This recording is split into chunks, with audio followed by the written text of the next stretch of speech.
زبان سے نکلے ہوئے جملے کا اثر انسان کی زندگی پر پڑتا ہے۔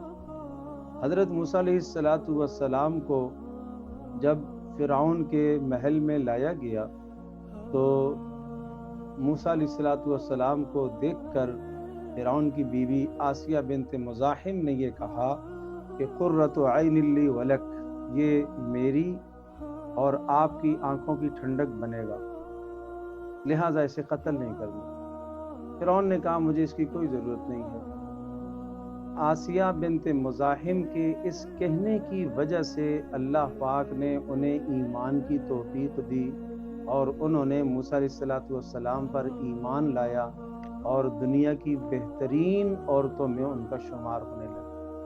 اور فرعون نے چونکہ کہا مجھے ضرورت نہیں ہے، تو اس جملے کی وجہ سے وہ ایمان کی توفیق سے محروم رہا اور ہمیشہ ہمیشہ کے لیے اللہ تبارک و تعالیٰ کی رحمت سے دور۔ تو پتہ یہ چلا کہ انسان کی زبان سے نکلا ہوا جملہ بس اوقات اس کی زندگی پر بہت بڑا اثر ڈالتا ہے۔ انسان کو سوچ سمجھ کے بولنا چاہیے۔